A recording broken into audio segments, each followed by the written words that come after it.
Okay. All right. So, once again, everyone, I invite you to go within. Feel yourself moving inward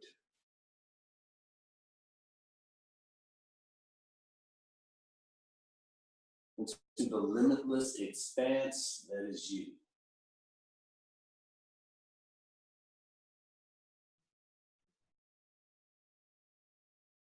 Imagine you are moving down an escalator.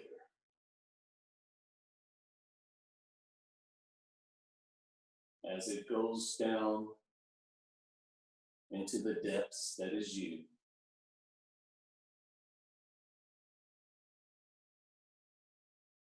allow your everyday world to begin to fade away as you move towards your God self.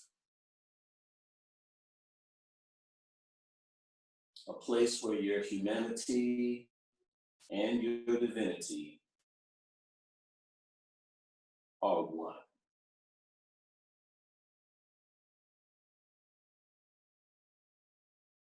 Allow yourself to journey inwards.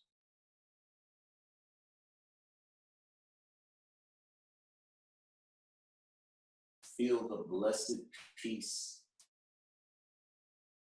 and tranquility in the silence where Holy Spirit abides.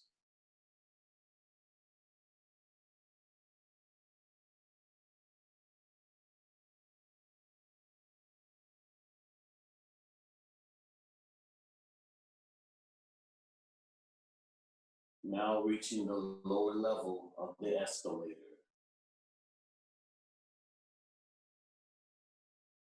Feel the inner peace,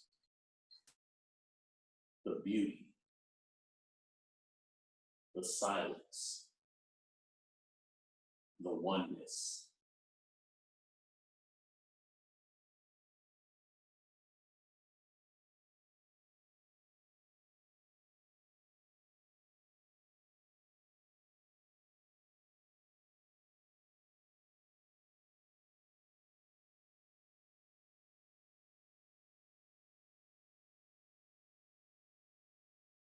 We are blessed, Holy Spirit, to feel your presence. We are blessed, Holy Spirit, to receive your wisdom.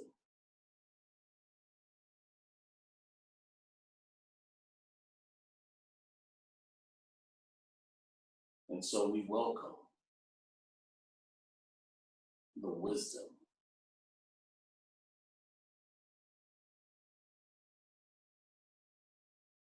of you.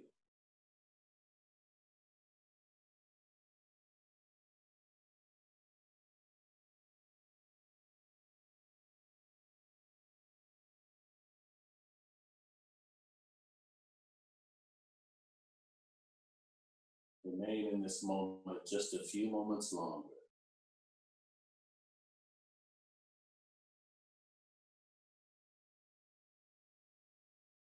Allow yourself to drift.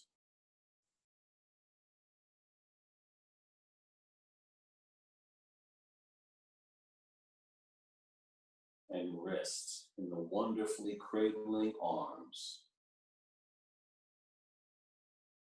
of the divine.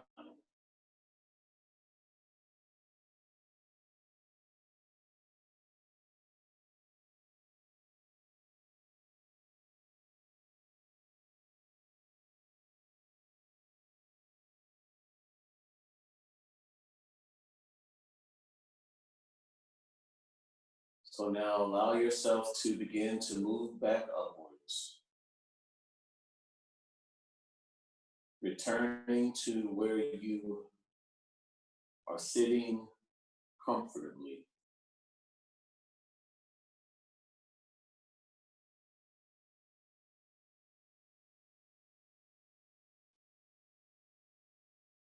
And let us now begin our opening prayer. Now that we are centered, now that we are focused. So let us begin. I am here only to be truly helpful. I am here only to be truly helpful. I am here to represent him who sent me. I am here to represent him who sent me. I do not have to worry about what to say or what to do. I don't worry about what to say or what to do. For he who sent me will direct me. He who sent me will direct me. I am content to be wherever he wishes. I am content to be wherever he wishes. Knowing he goes there with me. Knowing he goes there with me. I will be healed. I will be healed. As I let him teach me to heal. As I let him teach me to heal. And so now we are ready to receive the wisdom from God's teacher, Holy Spirit. And so it is. Amen. Amen. Okay. All right. So, anybody else? All right. So, Claudia, would you like to begin? Okay. Grandeur is of God, and only of Him. Therefore, it is in you. Whenever you become aware of it, however dimly, you abandon the ego automatically, because in the presence of the grandeur of God, the meaninglessness of the ego becomes perfectly apparent. When this occurs, even though it doesn't understand it, the ego believes that its enemy has struck and attempts to offer gifts to induce you to return to its protection. Self-inflation is the only offering it can make. The grandiosity of the ego is its alternative to the grandeur of God. Which will you choose? Okay. Excuse me. Where exactly? We're on chapter 9, part 8. Chapter 9, Part 8. Okay. part 8. Let the turn on the thing. Claudia, when you want to ask questions. Mhm. Okay, do you have any comments?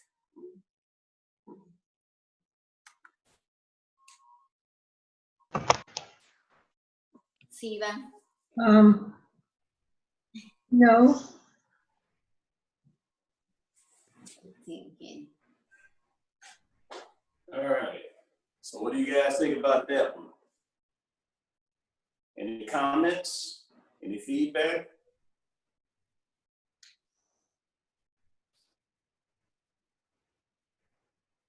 Claudia?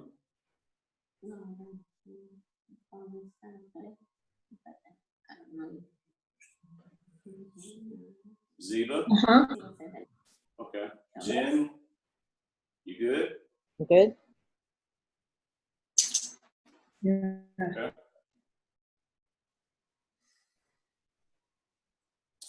So let me take a quick moment and look at this.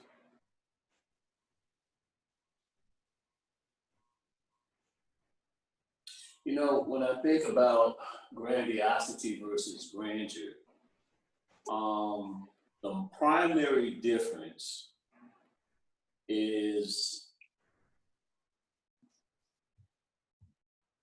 fear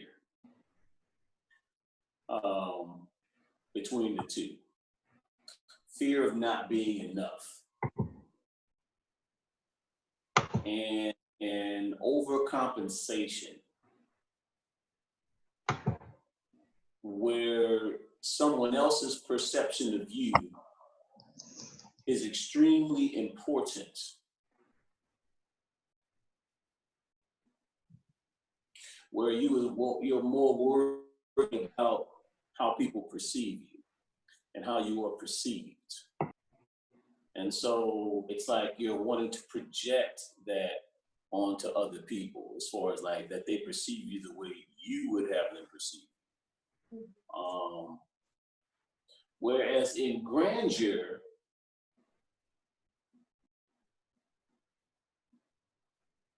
for one thing, there is a deeper constructed sense of self, okay, where you're not even really worried about what other people outside of you are thinking, and you're going from your own truth, and you're having faith in the divine that is within you.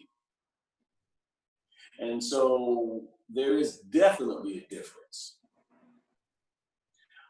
There's no inflation, because you realize that the power is coming from your true self. It's not coming from the personality. It's coming from the God that is within you. And that's almost humbling.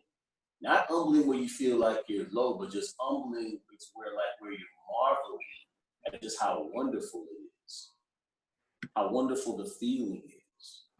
You know, and you're more preoccupied with just the wonder of it all than wanting to be proud. You know what I mean? I don't know if that's making any sense. That's interesting you say that, because as a senior citizen,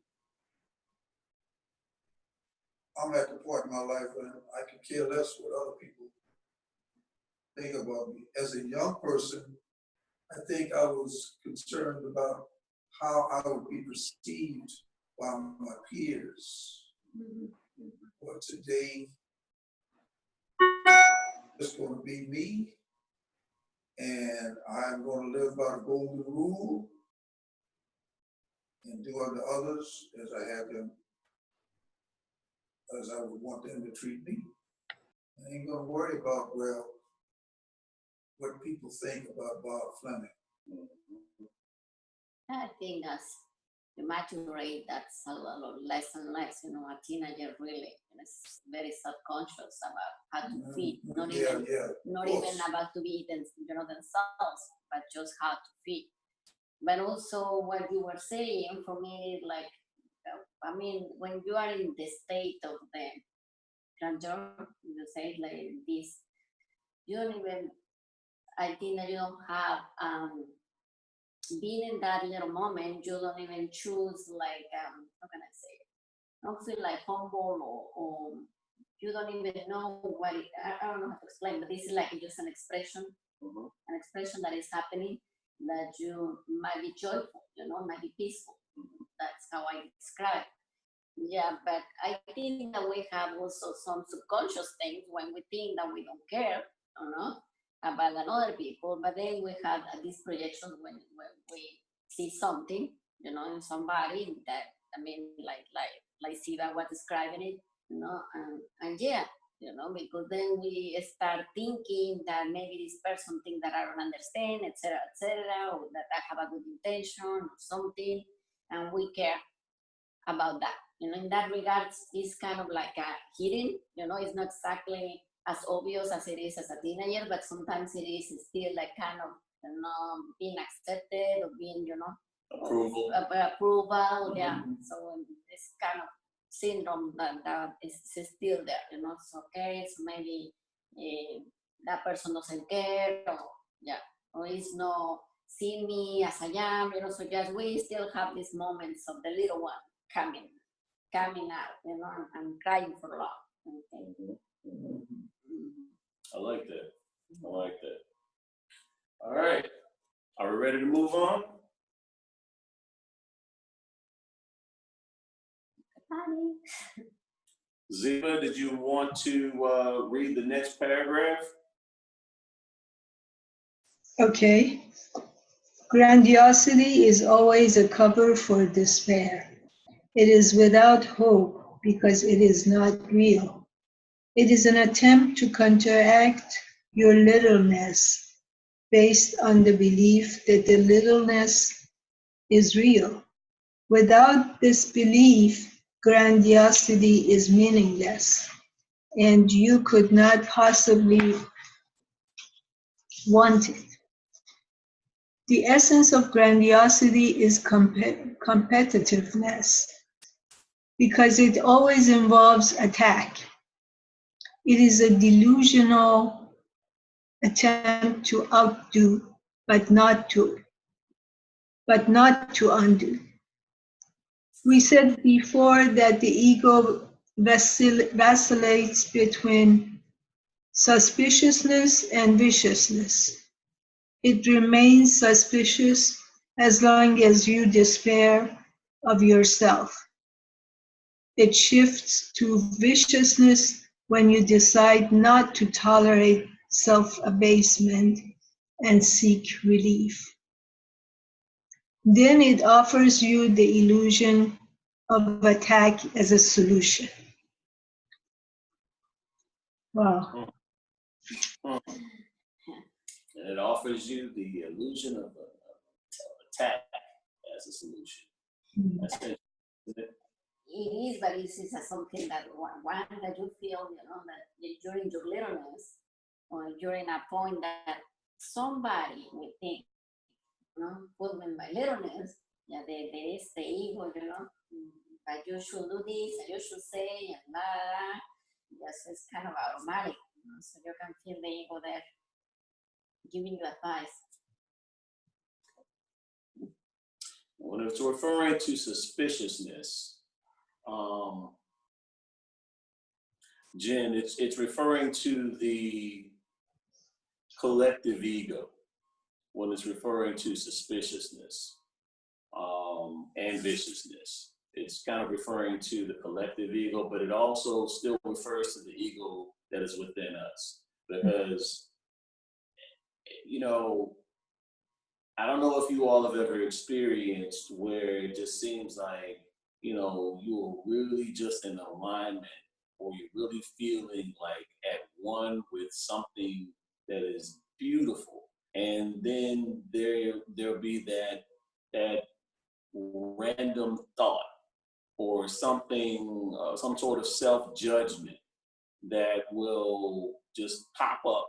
And if nothing is done about it, then it will continue to fester and continue to grow. And the next thing you know, you're not in that peace. So that's how you can attack your ego, can attack your own self. You can attack your own self, but also the collective ego as well. And as far as suspiciousness from other people. So does anyone have any thoughts on that?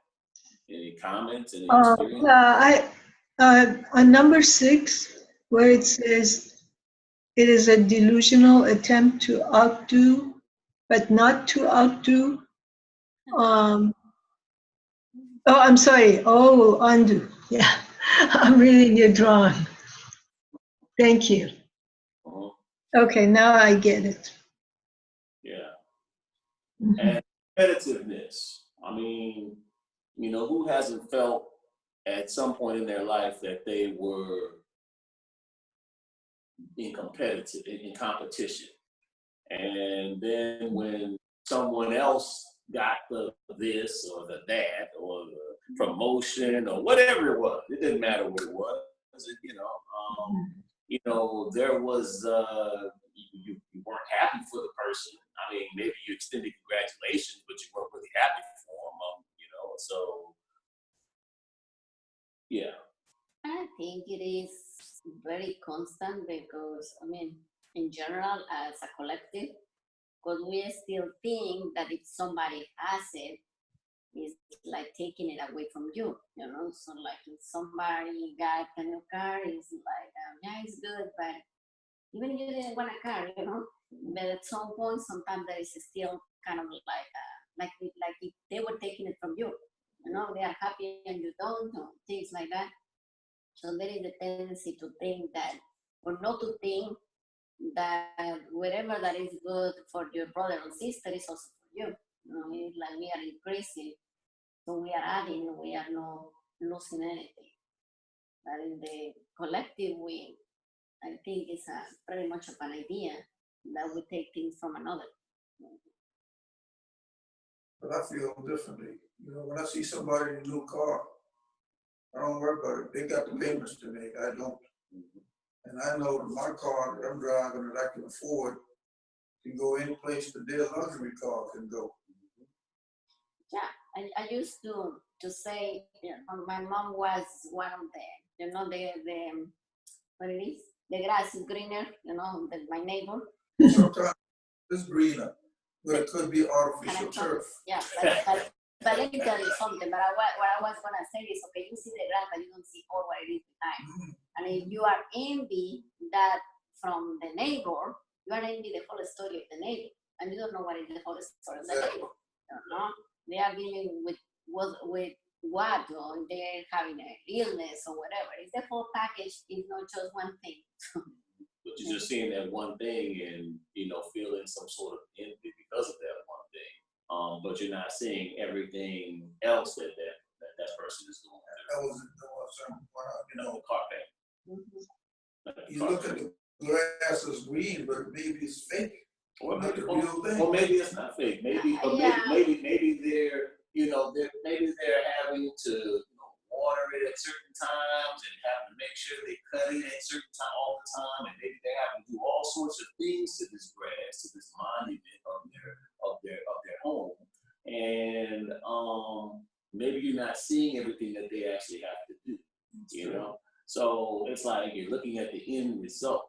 You know, you're looking at this green grass, but you're not looking at everything that went into the grass. When they experienced problems with the grass and had to spend all kind of money and stuff like that, and, you know, you're not looking at that. You're just looking at that one perspective and feeling like you're lacking because you don't perceive that you have that. You don't have the same grass. You know, like my neighbor. Like my neighbor across the street, I was talking to them about, you know, they have like, you know, I want to take some pictures of their lawn. They have this beautiful, you know what I'm talking about. I see it. Okay, I mean, it's just beautiful and immaculate, and it is, I don't feel any envy, but it is beautiful, you know. And I'm just saying. I mean, now, if I thought that there was something lacking, then perhaps I would feel something. You know, maybe I would feel something. I don't feel anything, but if I thought there was something lacking over here, maybe I would, you know. And I think here, Robert, the point is not think that, okay, they have this, but they have all of that wrong, because it's still, you know, it's still kind of a charge, not exactly like to see that they are having their abundance, whatever it is, you know, but I don't have to, you know, kind of like to care about it. They have worse things, so yeah, maybe they have the car, but they don't have the health, you know. Because we are still on the same energy of not being, you know, just competition. You know, so maybe, you know, they don't have, I don't have to pay, they have to pay, etc. You know, so while we are there, still we are not embracing our brother and sister as ourselves. So we are still, everything is not easy, but our work in progress. And I'm not going to delay us going any further, but it really starts with a deeply constructed sense of self. Mm-hmm. Okay, I mean, in other words, you have to be happy within yourself. Okay, and you have to have a deeply constructed sense of who you are. Okay, and because if you don't have a deeply constructed sense of self, then you may experience envy and things like that when you see something that you don't have and you desire it, but you don't see that you have it, this physical representation of it. There's nothing stopping you from having it. So, but at the same time, you're just not seeing it that way, you know? But again, that in my opinion, that requires knowing who you are. Mm-hmm. You know? I mean, it's like I have a friend in Atlanta that went out and spent $3,000 to get a Rolex watch. Now, it was a beautiful watch. Mm-hmm. I wasn't envious of them. Hey, you know, in the world, I'm going to spend $3,000 for a watch. Right. I understand. It didn't mean that much to me. I mean, I had a little Timex that kept great time. Yeah, and that was his company. Hey. And with your time, you feel abundant, right? Exactly. So no matter what, he need a Rolex. I never was one to envy somebody that goes out and gets, you know, you want to buy Louis Vuitton baggage, that's your business. All right. Yeah, that's true. Okay. Jen, do you know where we are? Yeah, I was thinking that at times we've all been around that person who what we perceive as brags on themselves, you know, talks about whatever they have or whatever they've accomplished, and or they're grandiose in a way, right? And it usually, to me, it's underlying an actual sense of inadequacy. And it's a person's way to feel better about themselves through the means of their ego. It's what I've noticed. Absolutely, absolutely. You know, it's a call for love, is what it is. It's a call for love. I mean, and you know, that's the only way they know how to get love. They're perceiving that there's something in them, and I don't know what it is, but there's something in them that's not enough. And you know, I was that person. I was that person back in my 30s and stuff like that. Yeah, I was that person. I was that I guess bragging type of person. Or You would be envious when you saw people buy stuff that you didn't have. no, but I was that person that would brag. It doesn't matter. You know, the bottom line is there was still something that I feel was lacking in myself. But I was that person that would you know boast, so to speak, or things like that. I was that person that I completely own up to. Yeah, it was in my late 20s, early 30s. I was that person. You know, it's a process. You know, I went through some things in my life. Shortly after that, that really humbled me. You know, and so I began to experience. I began to change. But yeah, I went through that whole look at me type of I did. So it's about maturity also. I mean, as you grow older, you begin to mature. Yes, there were some things that I was perceiving was lacking in me, in my life, and so I wanted people to have a certain image of me, and it was important what people thought of me. It was important. It was very important to me what people thought of me. So I wanted to hide all of the things that I had judged weren't good enough. Okay, I hid them. I hid them from myself. I hid them from the world, and the other things I projected. I was like, yes, this is what I want the world to see. So yes, I was definitely that person, and I wasn't happy. I wasn't happy because I wasn't me. And I wasn't being, I wasn't being my authentic self. And over time, you begin to really even forget who you are. You begin to forget who you are. It's like, it's like you don't really even know because you've been so used to pretending who you are that now, it's like, now I have to learn about who I am all over again almost. Yeah. When you create this facade, because you want the world, because you're more interested in what the world thinks of you than what you think of yourself. So you create a facade. So this was my journey. This was my journey. But I mean, I think those things happen sometimes unconsciously.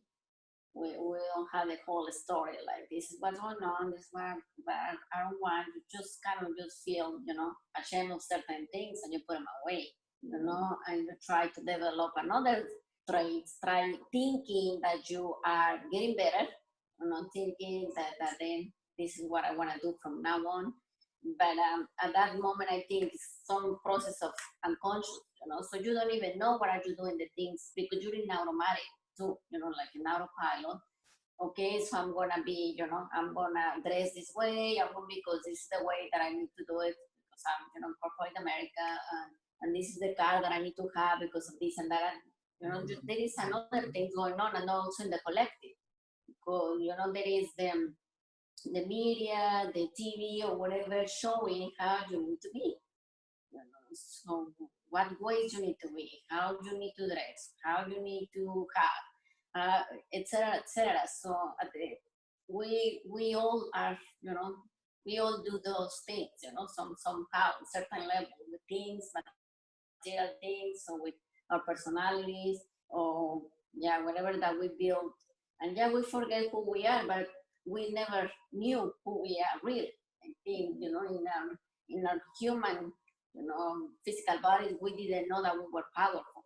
You know, so I mean, maybe Steven have a little bit of that because of Sheila, but we don't really see us being powerful. You know, there's been more of the we are outside that. God is there, and I'm here, and I am dust. You know, and stuff like that. You know, somehow, for whatever reason, we are less. We are no, we are not enough. That's the concept. That's, you know, and that's what, you know, that's what causes, you know, some of the things that we're describing, you know. So does anyone else have anything else to share about this, or have any comments before we move on? I recall the last 3 or 4 years I was living in New York. I was living a lifestyle that, you know, a lot of my friends thought I was a lot more well-to-do than I really was. For example, I went to work with Honeywell. I got a company car. Well, I already had 2 cars. I had 3 damn automobiles to drive and no place to park them because I'm living in the Bronx.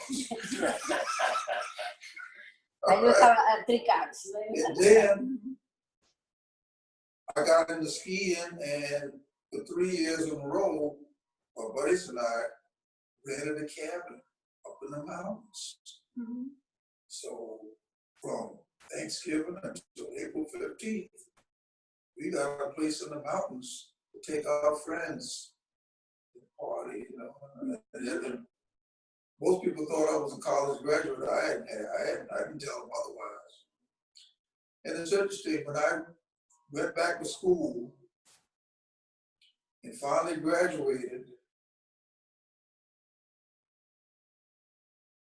I really wasn't trying to impress nobody.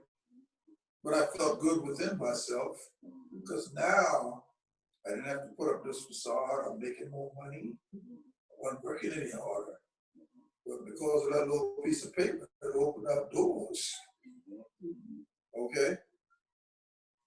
And then I moved to a smaller city, so I guess I was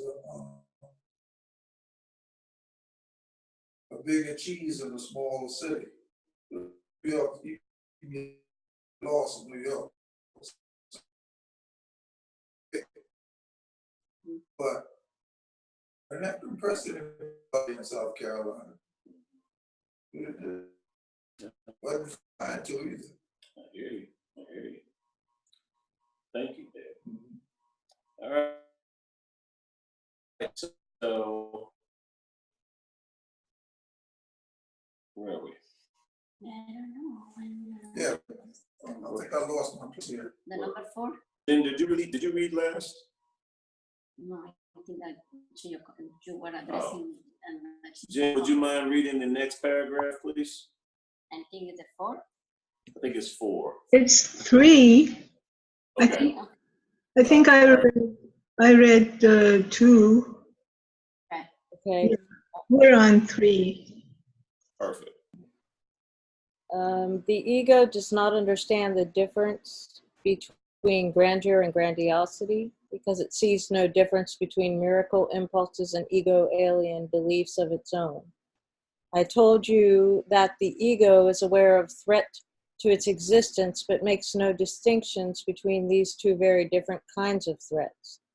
Its profound sense of vulnerability renders it incapable of judgment except in terms of attack.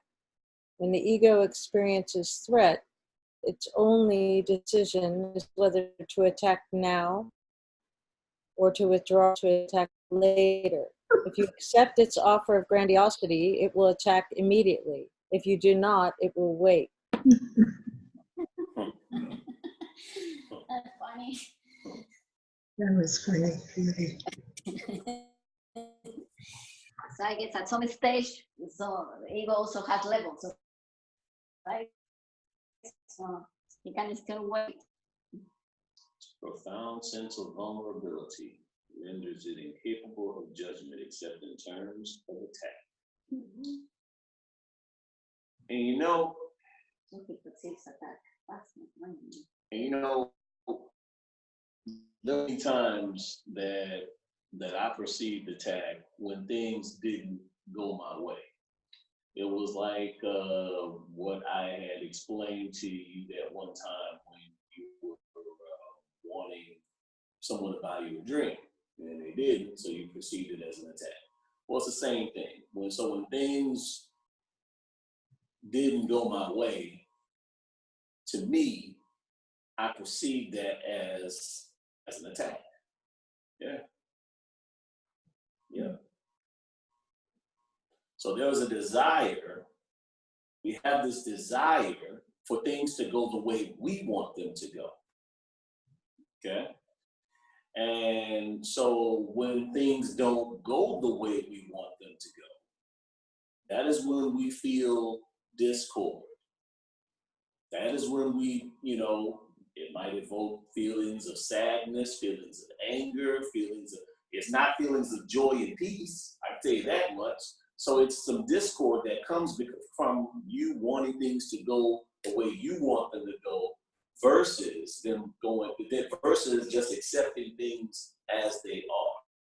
So it's the inability to accept things as they are that is the whole catalyst behind perceiving attack, behind experiencing discord.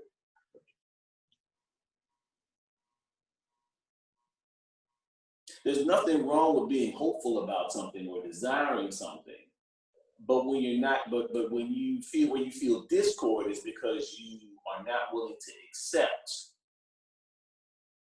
a reality that is different from what you were desiring. That's where the discord is.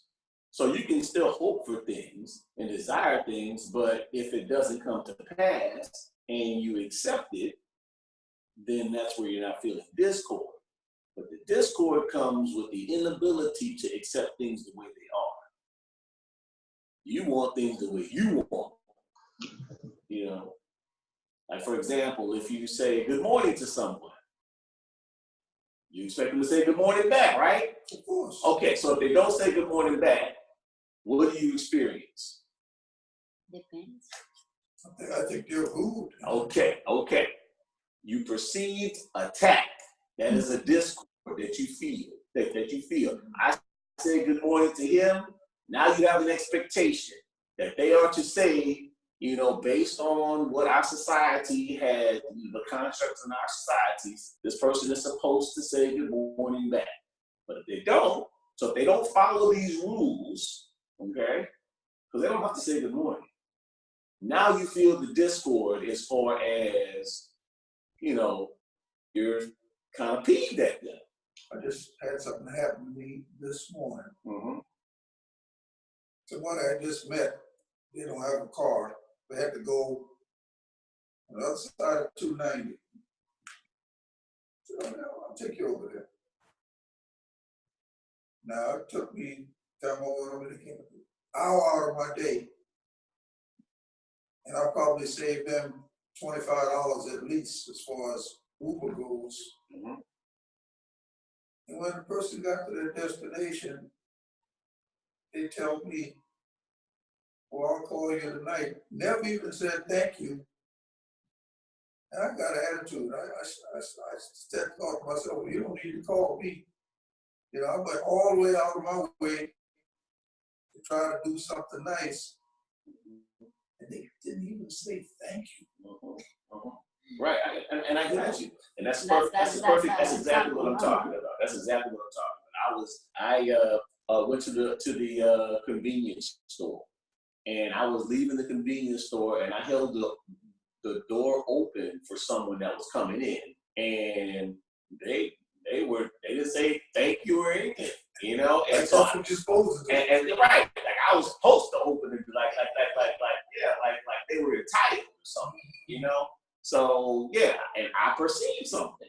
So it's the same thing. And I think those things are gonna happen, maybe not with the good morning, because there is a point where you say good morning to, and without the attachment. But I think there is always the observer. Like when you're on that, like I guess it's maybe when you eat, like you feel it, but then you see that you might have the opportunity to choose between what, to get upset or to just. Go ahead. I'm not meaning to cut you off, but I was going to. Yeah. This person, I did them a favor, and I'm sure they're gonna want to go someplace else in the future. That's no, I don't have time.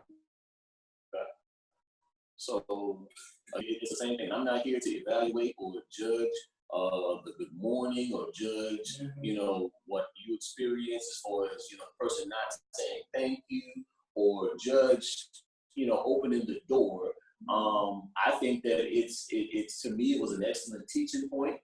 I experienced it, and yes, Claudia, like you were saying, I did reflect on it when I was leaving the convenience store. There was a time where I would not have reflected on that. So thank God for A Course in Miracles, where now, I catch myself when I perceive those attachments. I have an expectation of someone when I, say good morning, and they don't say good morning back to me. I still may feel a charge. But I catch myself. And so that is the key. See, A Course in Miracles is not trying to train your mind to be like a robot where you just walk around and, people can just, say whatever, and you just like, you're not feeling anything. It's not what it's trying to do.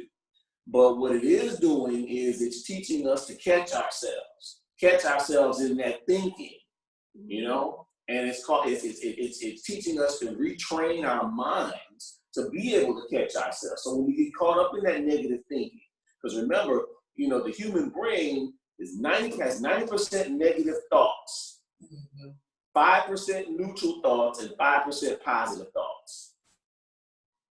Okay? So that requires mind training so that you can start turning some of those numbers around.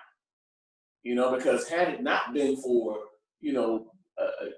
mind training and learning and things like that, and just being able to relinquish and let it go and just say it's not even a big deal, in 100 years, how important is this going to be in 100 years? How important is that going to be in 100 years? Is anybody going to remember it? Is anybody going to care? Is the point I'm trying to make. And so it's a reframe that you can actually use and practice on yourself, and it's a reframe. In 100 years, who's going to care? And that actually helps you in the now. But in retrospect, I expected a thank you, but since I didn't get it, I should have said, "You're welcome." Just left. That's the ego, Robert. Just I'm not judging you, but that's the ego. The ego says that attacks right there, or is waiting for the attack. So when you say next time they go, this is what I'm gonna do. This is not Robert. This is the ego, that has been waiting, Robert. Just waiting for the opportunity to attack, which is exactly what we're reading. And meantime, the thing is that from the morning to now, you have been all those talks, that keep you out of the beautiful self that you are, just feeding the ego, like next time. Thinking about vengeance. I just should. Thinking about vengeance. But something? That's something. We all go through it. We all go through it. So we're just like using it as a teaching point. Yeah. We all go through it. This is just a teaching point. Okay? This is just basically taking a look at it and saying, hey, so. And when I had those moments, like, okay, I didn't attack, I chose to not attack, but the ego is still there and it's telling me that this is the and and you should say this and this and this, and why he or she is thinking, la la la la la. So those are, but I'm aware, I'm aware. So I am just like, hey, just be quiet, So I had the opportunity to work with that. so like Ziva situation, I think, so there is a point of reflection, like, okay, I'm maybe looking too much outside. Maybe I need to go and check within me what is here for me to learn, so instead of being with ideas how to attack, the strategy, the revenge. Right. Vengeance. I have to get them back. Next time, now I'm gonna do this, so I'm not gonna do this. So just sometimes is that my loving place or that the ego place, Claudia? So it's when I say, well, that doesn't sound, it's coming from my loving place, Claudia. Right. So what you wanna do? You wanna keep going with the drama and the ego, or you go into your loving space and make another choice. Neutralize this. Let's neutralize this, please. I'm sorry, Jen, Ziba, you guys have any comments? It's just hard to live with the ego, that's for sure. I think I'm evolved or evolving, and then someone doesn't wait their turn in traffic. Yeah. And I'm like, I'm going to speed you down, you asshole. One we think that we are doing good, Exactly. something happened. Jen, I was just saying that a couple of weeks ago. I said, I'm not going to say anything or think anything as far as me being involved, or I think I get it now. Because as soon as I do that, it's like something just comes along to show me that I still got more work to do. So I'm going to keep my mouth shut. I'm not even going to think that way anymore. Absolutely. What about you, Ziba? I like the part that he says its profound sense of vulnerability renders it incapable of judgment, except in terms of attack. So, on top of what you all talked about, basically, when I feel vulnerable, that makes me want to attack whenever anyone says something or does something that I don't like, or I misunderstand sometimes. I just come from that vulnerability, that sense of, I'm small, littleness, that sense of littleness, which can be very vulnerable, Absolutely. 100%, Ziba. Absolutely. And it definitely comes from that vulnerability, no matter what it is. It doesn't matter. You can create any type of scenario, but you're feeling vulnerable or somehow that you're not enough, that scenario will turn into some sort of wanting to get even or something, or that's just how it is. Yeah, or defend yourself. Yourself, exactly. It's like, so that's exactly how it is. So we are going to take a 10-minute break. At 8 o'clock, we take a 10-minute break. So if you want to get some water, use the restroom, or grab a snack or something like that, we'll be back in 10 minutes. Okay. All right.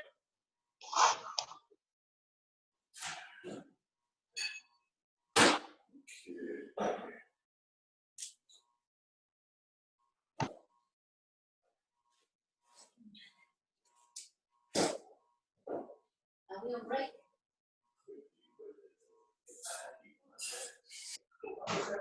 I should say that.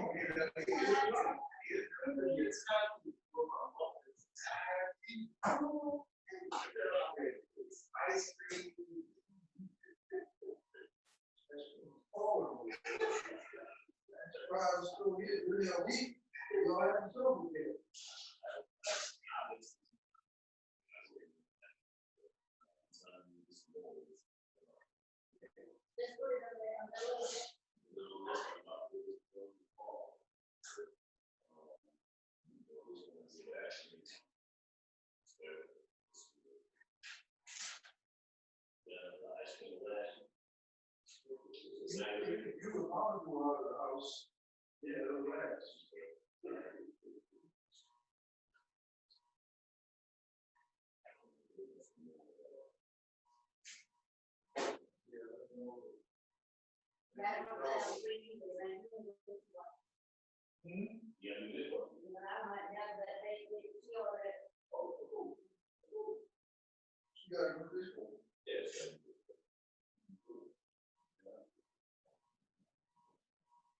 Oh, Ronnie, where'd you get that from?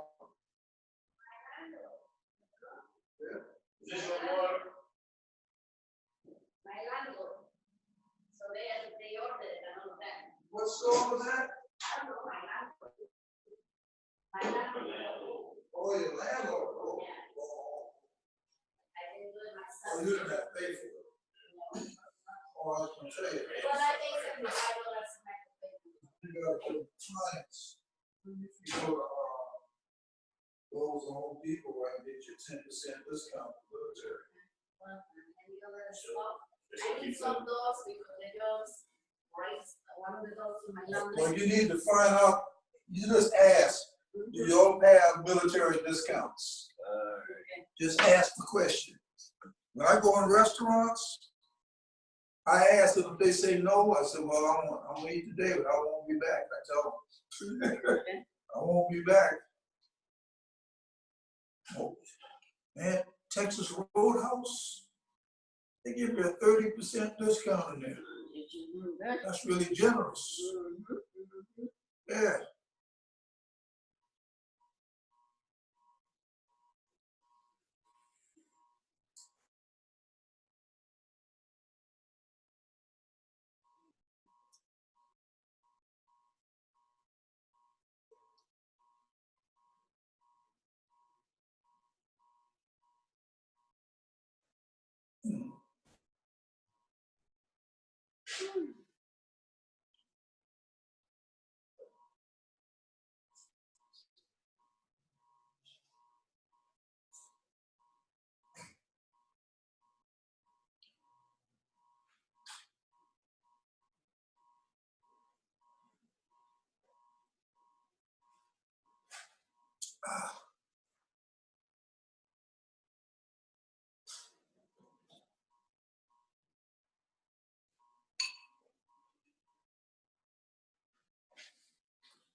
Well, I tell you what, can't wait to hear from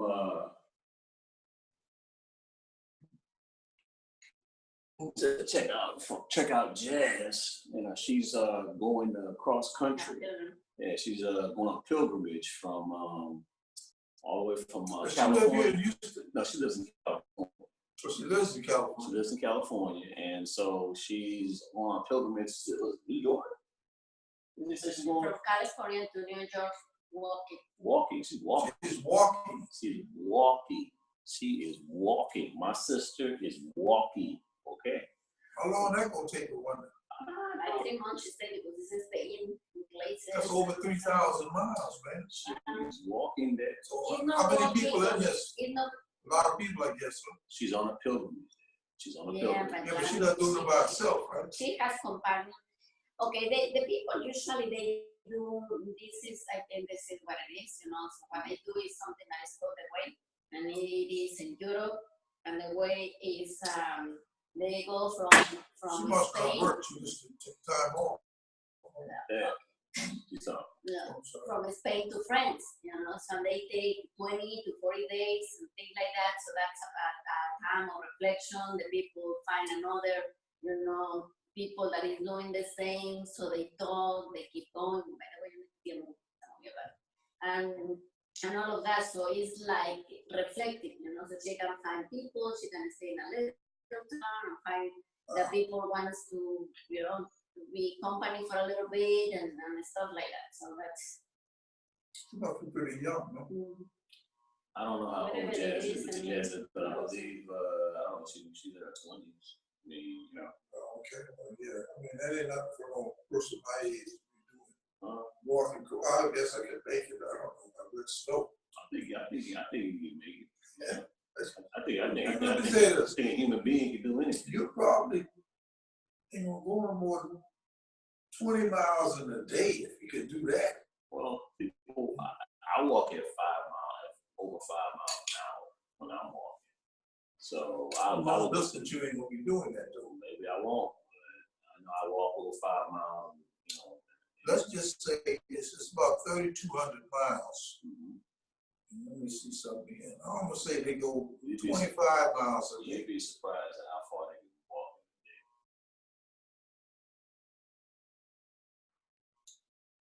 That's over 120 days it's gonna take.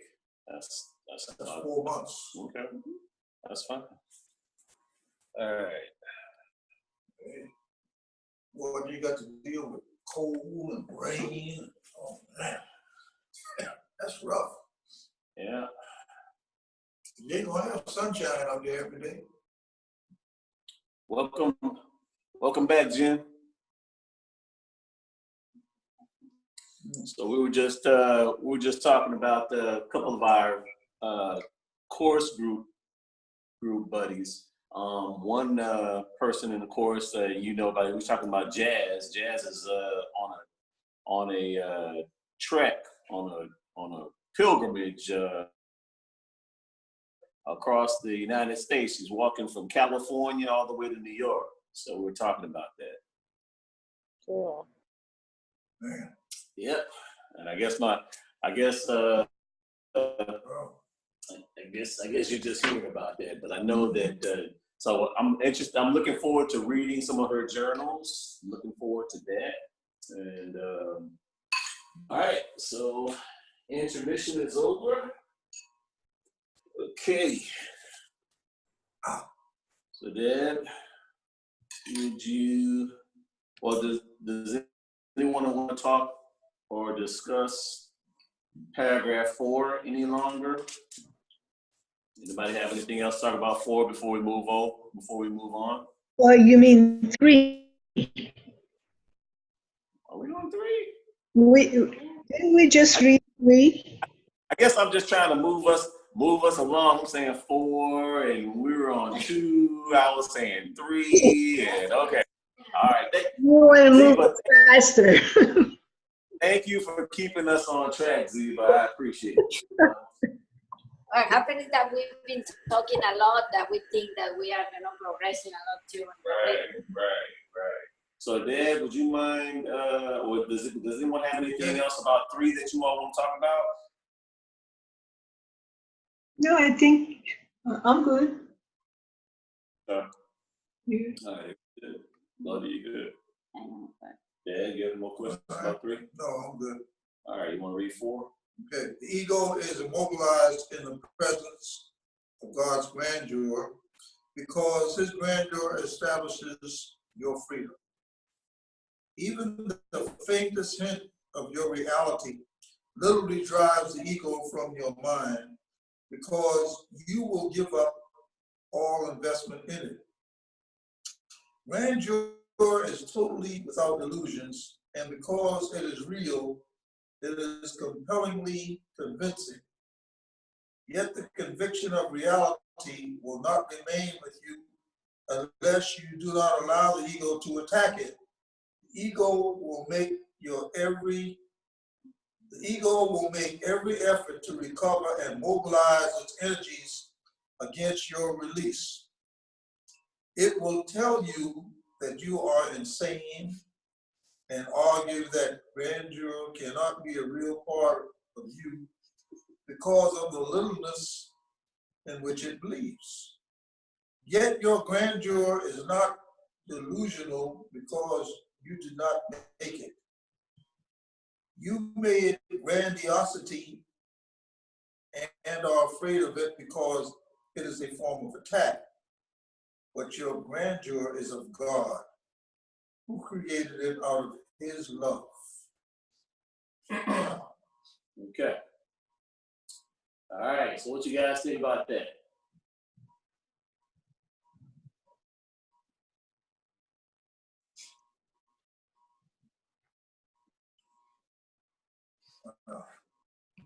I think it's about realizing that there's a divine presence inside of us, and that's our grandeur. And the ego tries to tear that down in any way it can so that it can survive. Absolutely. Yes. And in many ways, all you have to do is just start really coming from an authentic place within you, and you will have so many reminders from experts telling you about being practical, telling you about, you know, you want to be realistic, and telling you that you want to think in rational terms, and things like that. You're gonna have so many people. All you have to do is just really start coming towards the truth that is within, something that's that you're wanting to express. Like, take our sister Jazz, who is on a pilgrimage across the United States. You know, imagine how many people are approaching or have been telling her, just what are you doing? Just think rational. Why would you do something like that? Things like that. And that's exactly what it's talking about. That's exactly what it's talking about. And you have a choice. You can either listen to that. You can listen to the quote unquote voice of reason. You can listen to the quote unquote voice of practicality. Be practical. Think, be practical, stuff like that. Or you can listen to your true voice, as I believe my sister Jazz is doing. It doesn't have to make sense to us. It doesn't have to. It doesn't have to. It makes sense to her. And that's all that matters.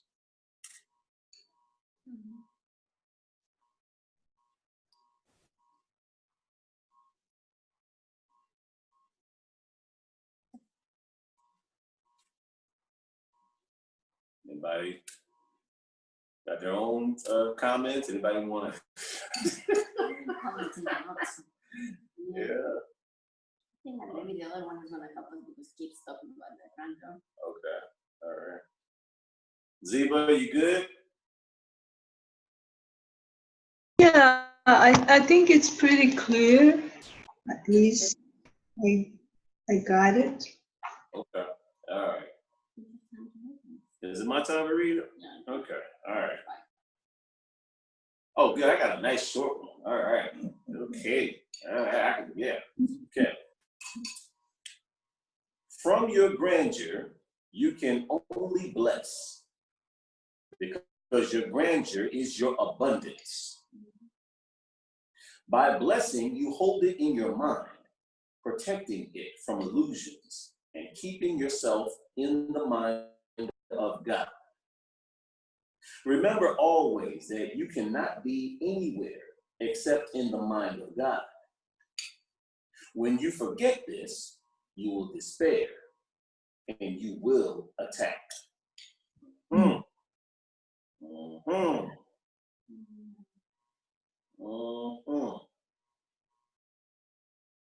Yep.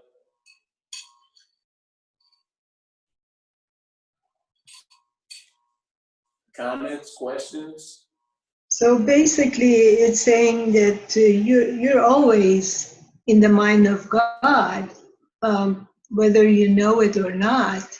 But when you don't know where you are, then you will despair, and because you feel desperate, you will attack.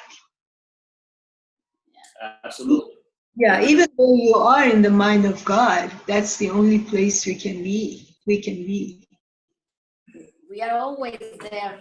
I think it's just us that we keep forgetting. Mm-hmm.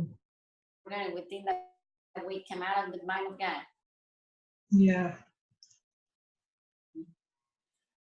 And it's all about awareness, Ziva. It's all about our awareness, because we're really not lacking a thing. We're lacking nothing. It only seems that way in our awareness. And so, that's why, when I'm after I'm done with my meditation session, I also say, let my awareness continue to increase and expand so that I may become more consciously aware of all that I am. So I'm basically just saying that, there's so many aspects of me that my awareness hasn't discovered yet. It's there. I just haven't discovered it yet. I have everything. I was given everything. Okay. I just haven't discovered it all yet. And when I make those declarations every day, I see more and more of just how vast I really am. And when I say I really am, I don't say it in the standpoint of being separate from you, or separate from you, Claudia, or being separate from you, Ziba, because I see that same expanse and vastness with you, because we really are the same. We really are one, And so, yeah.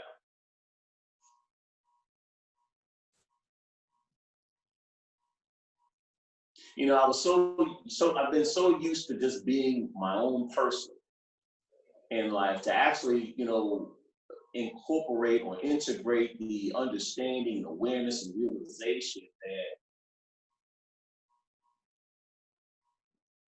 that I am actually one with everything, with everyone. It's something that takes some time to incorporate. It takes some time to integrate that into a working understanding, a working awareness within your consciousness.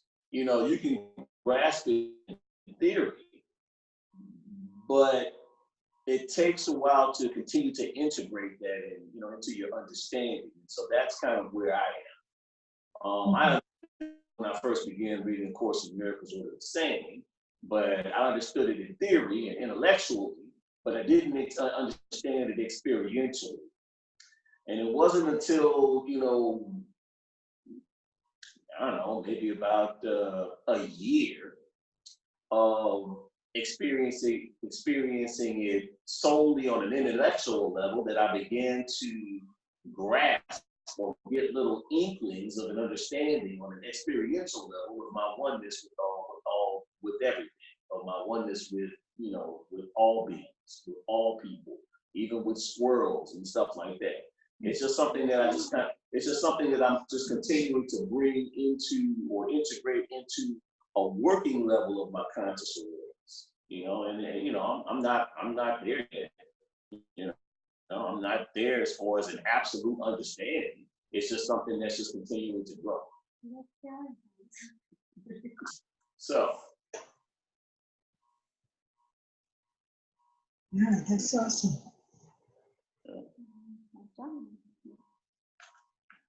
All right. So does anybody have any thing else about that nice little short paragraph that I got to read? Any insights? I love when people have insights, because I get to grow. No matter what it is, it's like I contemplate what people say. I'm just like, I love to hear from other people, hear from my brothers and sisters, because you have insights that I wouldn't have otherwise. So feel free, please. If there's anything that you want to share, Jen, just step on in.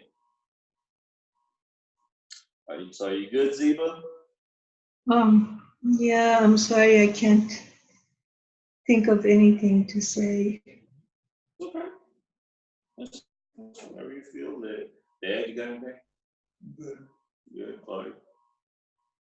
All right, you ready to read? All right, let's go.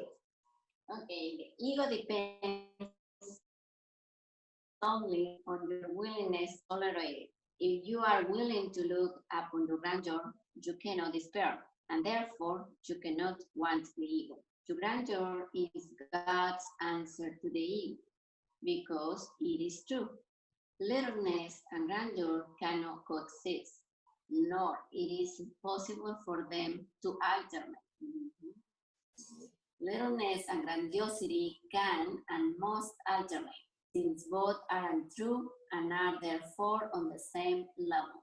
Being the level of shift, it is experienced as a shifting and extremes are its essential characteristics. They really can't coexist. They really can't. You know, I'm gonna go ahead and share.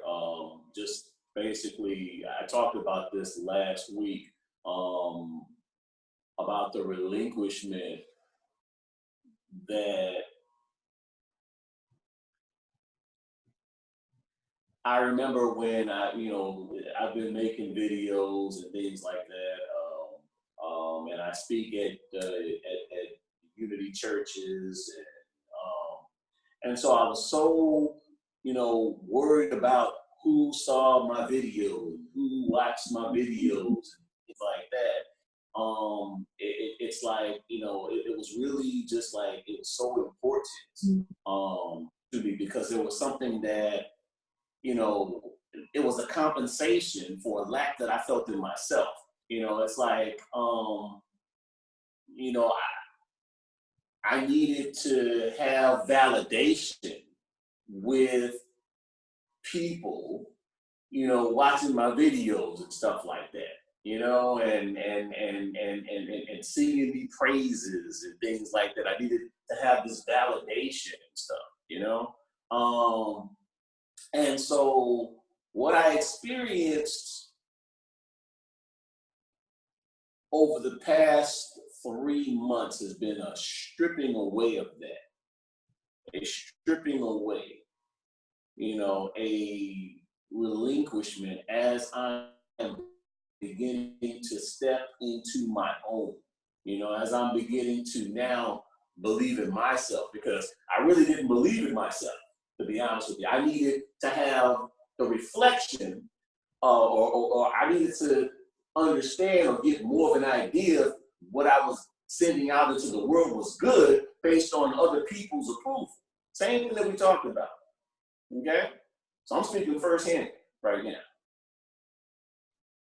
And so when people weren't really responding as I wanted them to respond, I was just like, I would perceive some type of attack, or maybe, they're, jealous, or maybe, just a whole range of different things, because, it's like, it's just an insanity. It's all it is an insanity, But the bottom line is that deeply constructed sense of self wasn't, it wasn't there. It wasn't there. And I'm still constructing and I'm going within and finding God within,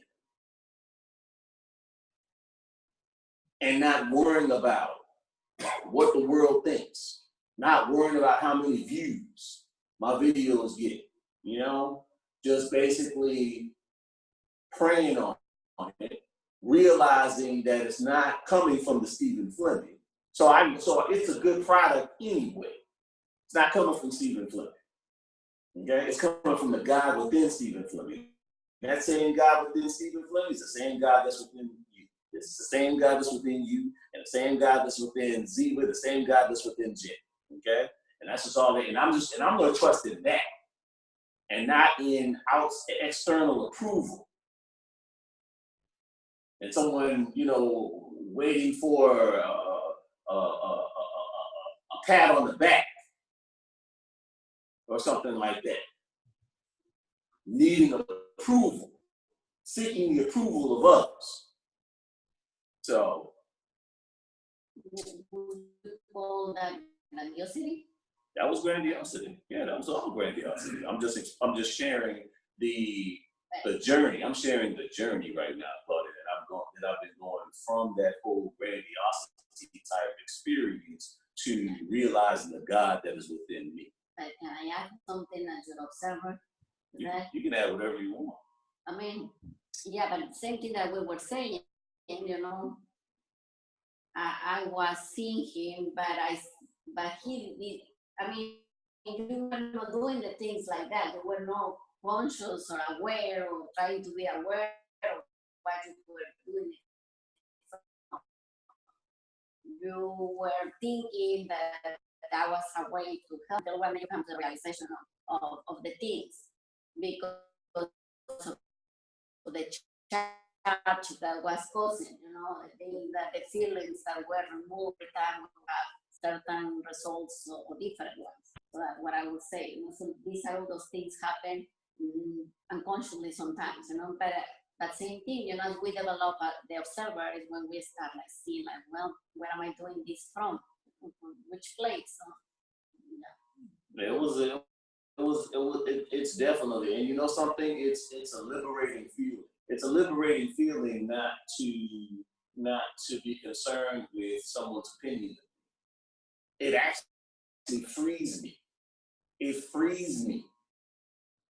So I can distinctly tell when I'm going into my littleness because the little me cares about what other people think of me. You understand what I'm saying? The little me definitely cares. So I can definitely tell when I'm stepping into my littleness. And you know something? I don't like that feeling. As I'm beginning to feel this feeling of freeness, I don't want to go into that feeling of restriction.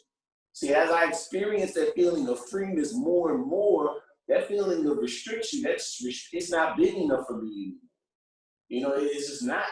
It's like a closed box. At one point, it fit around me really good.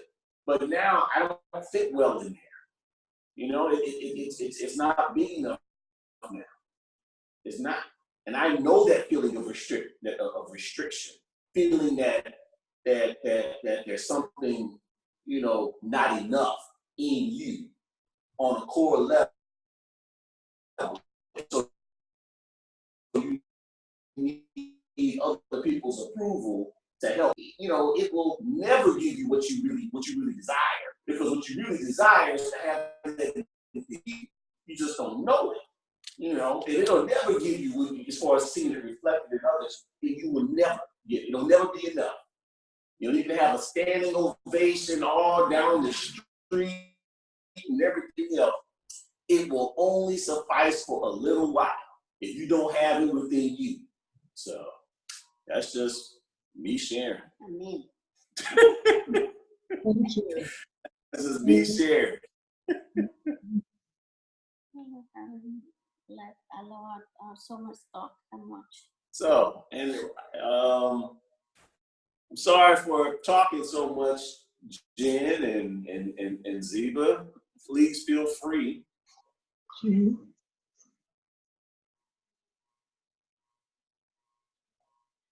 Any comments, Jen? Well, one thing, turning 50 when I was, although your body isn't all that thrilling, it is nice. It's, as you age, you do find a comfort with yourself, I think, with age, and you develop more self-worth, and you don't need the external validation that you used to desire. It's been so aging is good in that regard. I've really enjoyed that part of being 50, even if I can't hear or see anymore. Well, that's good, and we're gonna see outside, like we're talking about the kind of the vision that doesn't help, Yeah. the images that doesn't help. Yeah. And I'm 49. I'm about to be 50 on my next birthday. So hey, 2 weeks. yeah. hey, don't try to rush me. I'm still enjoying the last of my 40s where I am. I'm 40. That's all it is to it. I'm in my 40s. Okay. And so. But you're aging at the same rate as everybody else is. Absolutely. I'm just enjoying the last of my 40s. The last couple of weeks of my 40s. So I'll deal with when I'm 50. Next month is right around the corner. Next month is still a whole month away as far as Let him enjoy it. Let him enjoy. I'm still in adjustment. All right. Adjustment. And there, you know, I agree with you, Jen. It is a maturing process.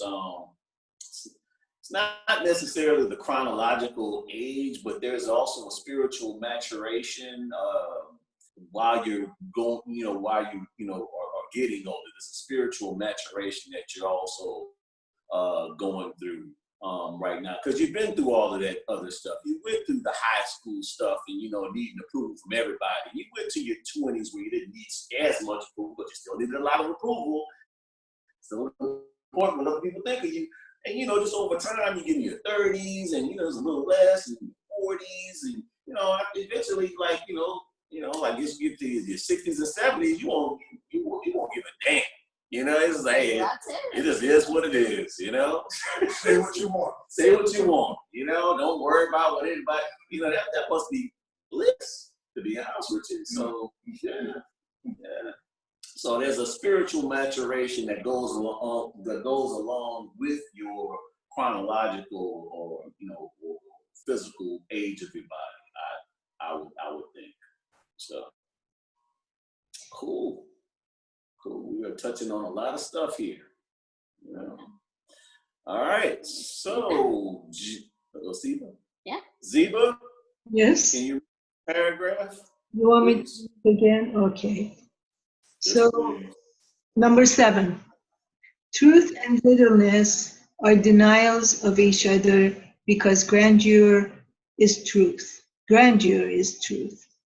Truth does not vacillate, it is always true.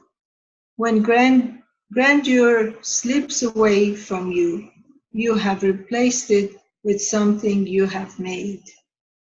Perhaps it is the belief in littleness. Perhaps it is the belief in grandiosity. Yet it must be insane because it is not true. Your grandeur will never deceive you, but your illusions always will. Illusions are deceptions. You cannot triumph, but you are exalted. And in your exalted state, you seek others like you and rejoice with them. Truth does not vacillate. I like that. Mm-hmm. Yep. Truth does not vacillate. It is always true. Yeah, it's absolutely true. Yep.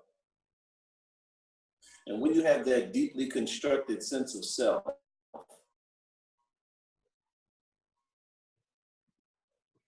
the external, you can never depend on it. Sometimes, you'll get all of the, these wonderful things on the external, and sometimes, hey, it's just like, just like Houston weather, it's like it changes all the time. So there's no consistency. It could be a warm day and tomorrow in Houston is cold, so, and there's no consistency. And so that's kind of how it is in the external. When you're relying on the external. And see, that's the whole deal. You're gonna rely on something that's more consistent. That's what they, the mental construct of yourself within. Rely on the within. Rely on the God within you. You can rely on that and know that, it won't fail you. Know that it will always support you. It's almost like playing that game of catch where somebody falls, where you have faith that somebody's going to catch you or whatever, things like that. And there's this like moment of fear that you think you're not going to be caught or whatever. You don't have to worry about that when you rely on the God within you. God will always catch you. Now, if you start relying on the external, you don't know what's going to happen. Sometimes they may catch you, sometimes they won't. You fall right on your back. You just never know. And so that's what I was talking about when I was basing everything on the external, because I didn't know what was going on. I didn't know what's going on with the internal of me. I didn't, you know, I didn't have a deeply constructed sense of self, of my own self and my own worth, you know, and my own faith, and just understanding that God is always with me, and it's God that works, that you know, where my soul, God is my source, and not worrying so much about outside, because knowing that God is giving me everything. That's what I'm talking about. Something that will catch you every time. Or at least that's my way of looking at it. Anybody have anything they want to add on that one? I actually want to talk about number 7 and 8 and 9. Read it to me. Especially number 8 and 9. Well, illusions are deceptions. You cannot triumph, but you are exalted. And in your exalted state, you seek others like you and rejoice with them. So I'm not sure, but it may be talking about the fact that in our illusions, we are, you know, which we are deceptive, we cannot triumph, but we can be like happy. And in that state, we can, you know, we would rejoice with others. Is that what it means? Well, I think in order to understand it, when you have a question, you go back like 1 or 2 sentences before. So we'll just go back one where it says your grandeur will never deceive you, but your illusions always will. Illusions are deceptive. You cannot triumph, but you are exalted. That's talking about the illusion. And in your exalted state, you seek others like you and rejoice with them. Yeah. Yeah. So it's like we deceive ourselves as to be, you know, joyful, even though we cannot triumph. I have to, in order to understand this, I just have to look from a personal standpoint. You know, as far as just look within me. Mm-hmm. Look at the times that I made a story. And that's the illusion that it's referring to, you know, the story that we create in our head to explain see. So if I start looking at a story, you know, I can twist the story around and things like that. And but it's just a story. You know, your grandeur will never deceive you, but your illusions always will. Your illusions is the story that you tell yourself.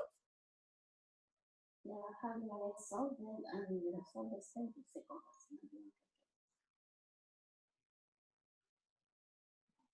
Well, it says you cannot triumph, but you are exalted. You're exalted because, you know, you exalting yourself.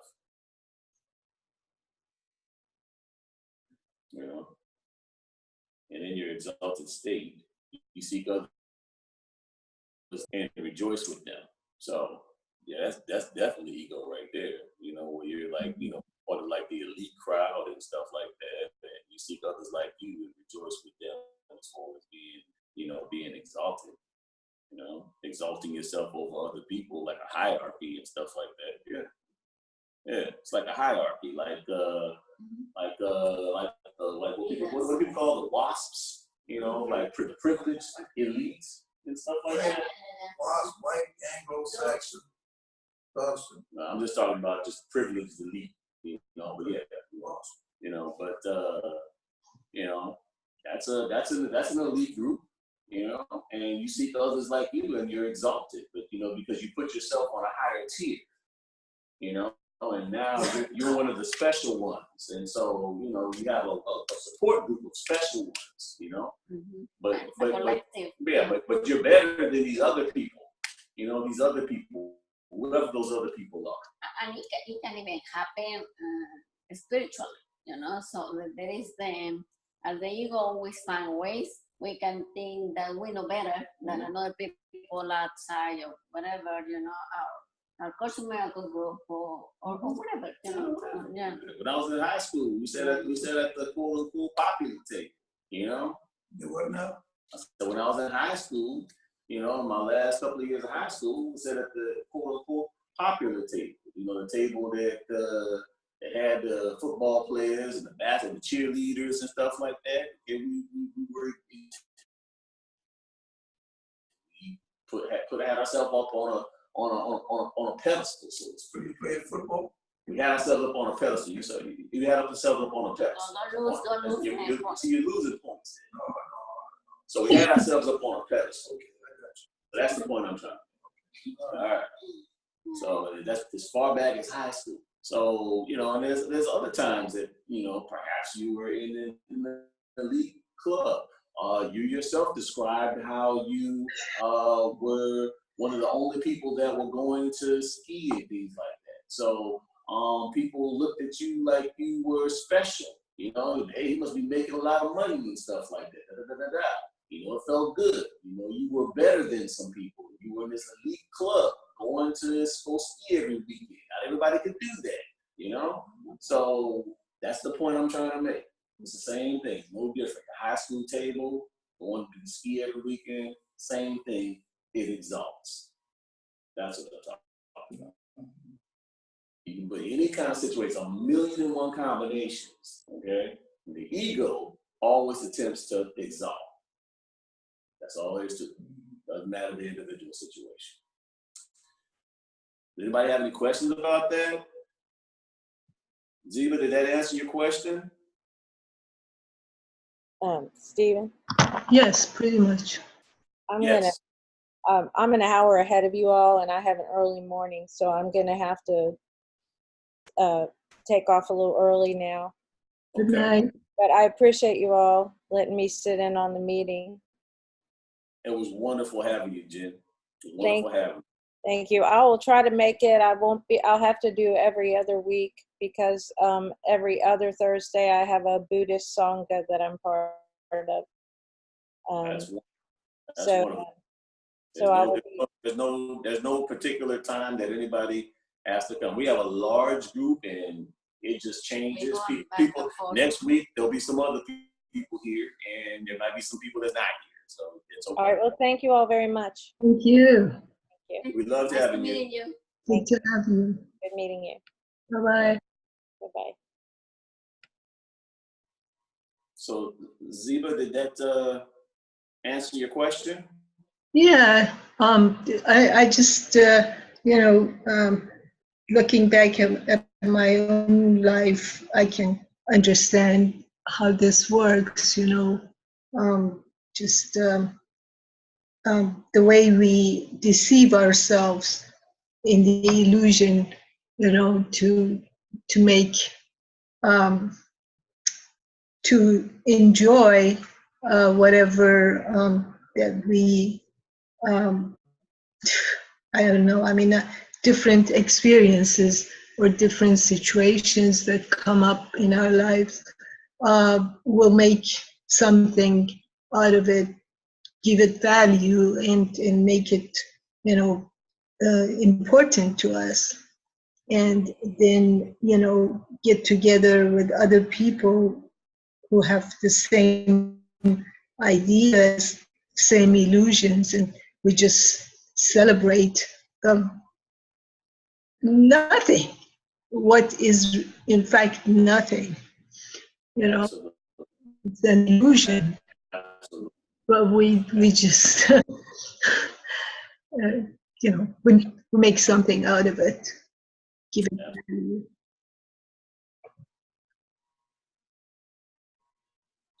You know, and the ego always attempts to exclude and make special. You know, if you want to know if there's ego involved, is it an exclusive type situation? Is it exclusive club? Is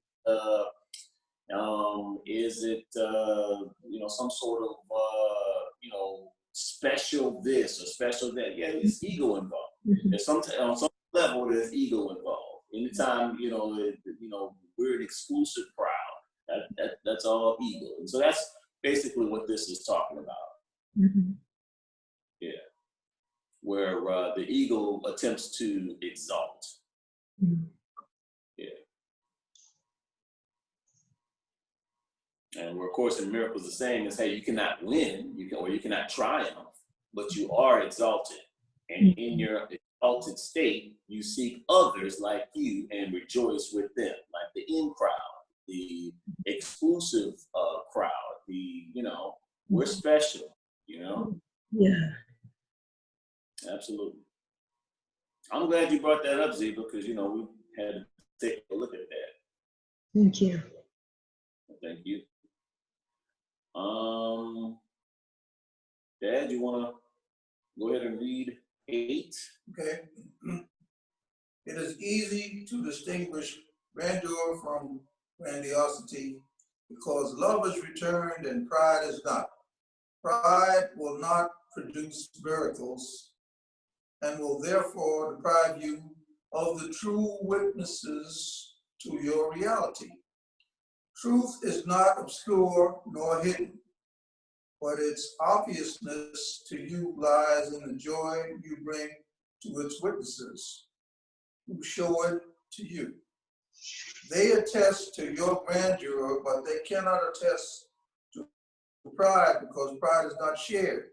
God wants you to behold what he created because it is his joy. Mm-hmm. Absolutely. Absolutely. And it's like a reconditioning, because when, and I'm speaking from my own experience, when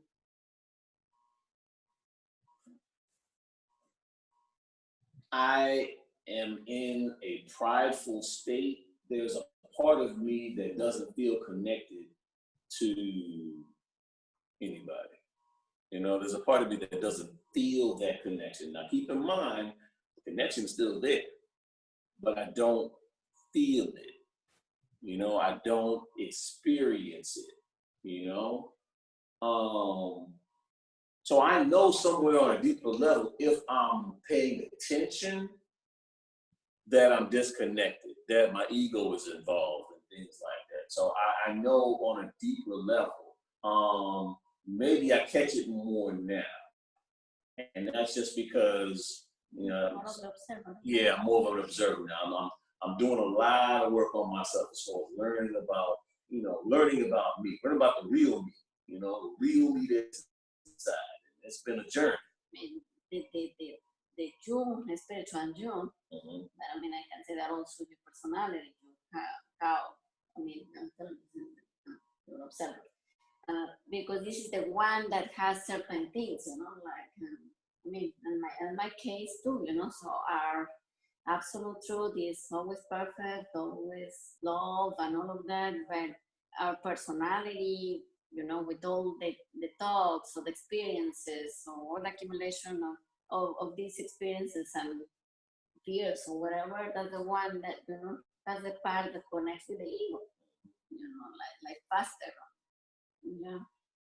Yeah. Yeah, absolutely. There's even a part of me that is not happy, even in that, when I'm talking about going back to the prideful state, there's a part of me that's, not, when I think about it, that is not really even happy. Because it's like there's an embellishment or a lie, so to speak. There's a lie, so to speak. And I don't know. It's like you're trying to sell someone else on the lie. You know what I mean? And you don't even really believe it within yourself. I'm talking about backwards to the grandiosity and on yeah, and the whole the whole pride and ego and overcompensation. What happens when you get upset? I'm talking in general, myself, so we got this kind of like pride. Like, no, you're not gonna see me like that. You're not gonna do this to me. You're not gonna say this to me. Whatever it is, but it is you're doing something to me, and I'm not gonna allow.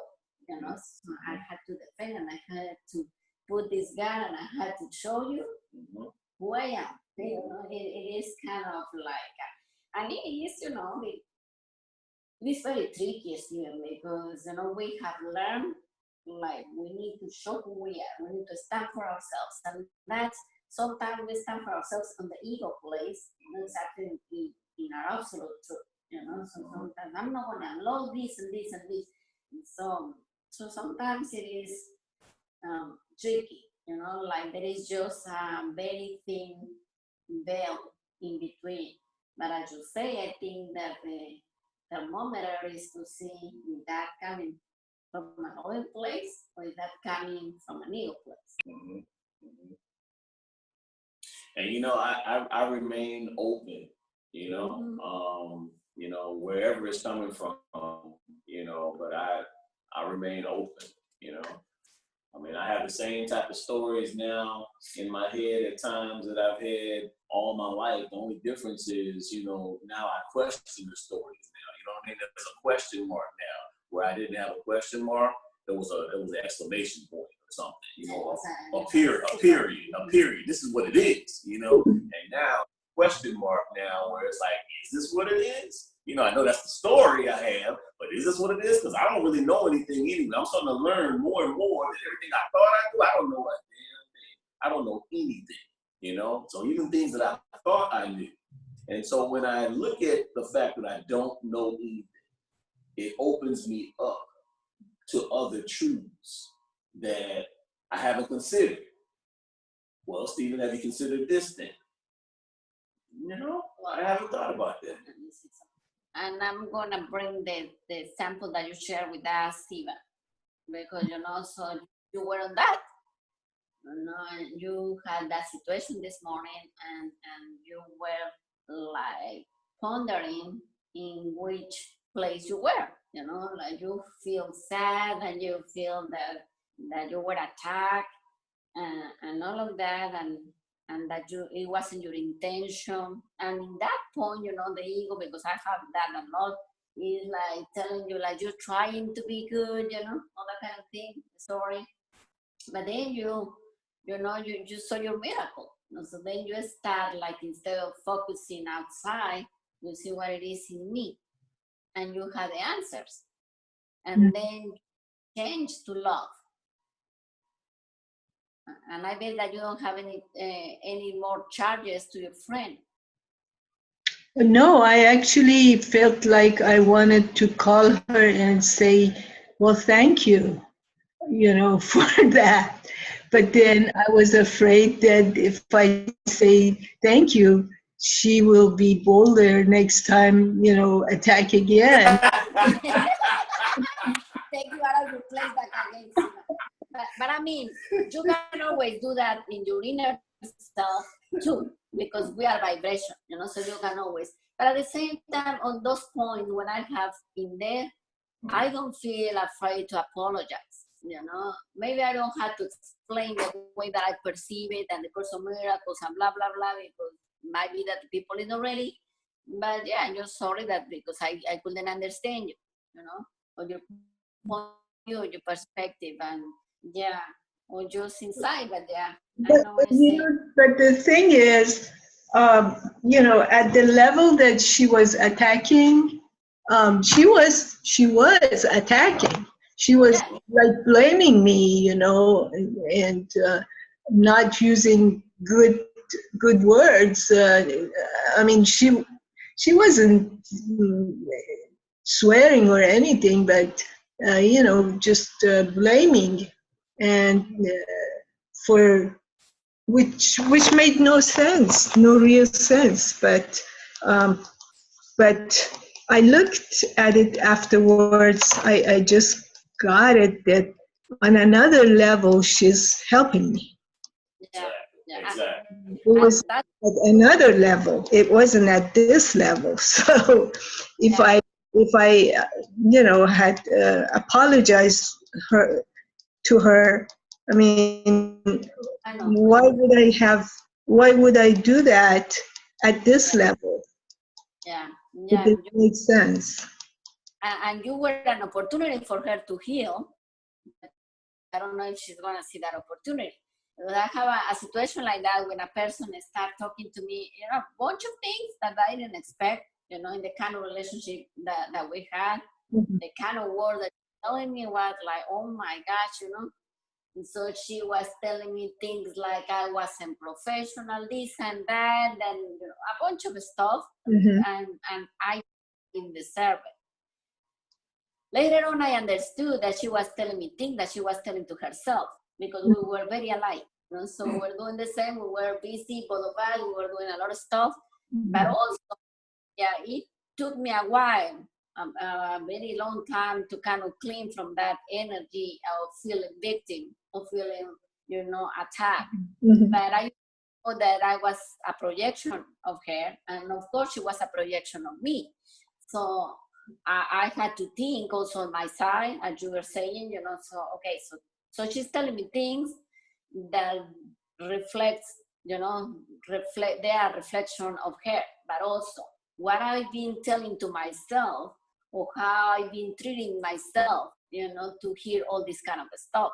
Because at some level, I've been telling myself something about this, so there is something inside here that is allowing this, to happen. I create this, somehow. And I got that. I think I was being, I'm sorry, did I interrupt you? Did you want to say more?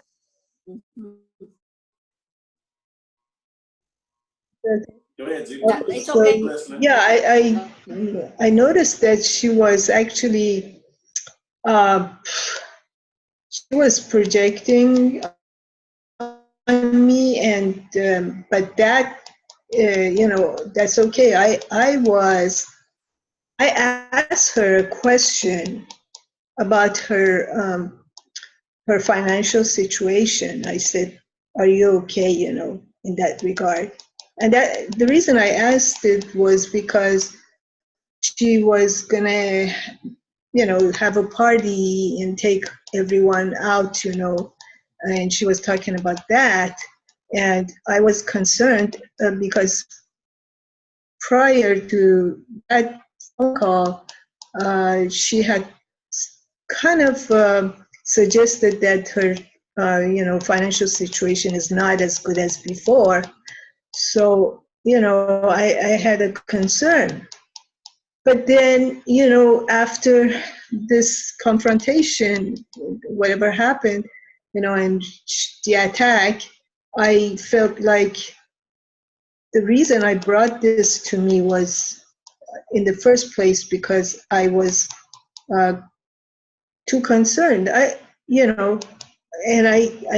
I have seen this in me as a problem sometimes.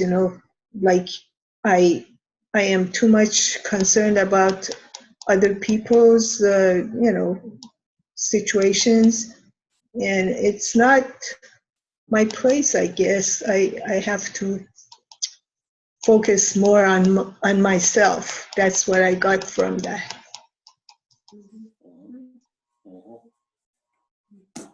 Absolutely. So, all right. So, thank you for sharing that, Ziba. And Thank you and thanks to you, Claudia, for the feedback. Appreciate it. Learning with your experience too, Yes. all right. So where are we leaving off? Because I need to mark this so I can. So we finished paragraph 8. Yes. All right. So next week we'll do paragraph 9. We'll start off again at paragraph 9. Probably next chapter. All right. Well, Claudia, you want to pray us out? Yes. Okay, let's bring ourselves together in energy and love and in gratitude. Being grateful for this moment of sharing, of love, of growth, of awareness, and being able to expand, to increase our energy, to feel the love among the people that is here and the ones that are not here, but we can still feel them. Let's breathe in this energy and take this energy with us the rest of the week as we affirm that we are abundant, we are loved, and we are expressions of God. In the name and the nature of Jesus the Christ and the Christ in each of you. Amen. Amen. All right. Well, thank you so much, Ziba. Thank you all. I will see you on Sunday. This Sunday, I'm going somewhere else, so Okay, you're not. I'll not be there, unfortunately, but I'll be somewhere else. As good. Okay. Steven? All right. Well, enjoy where you're going. Thank you. And you all take care. And be All right. You too. Bye-bye. bye-bye.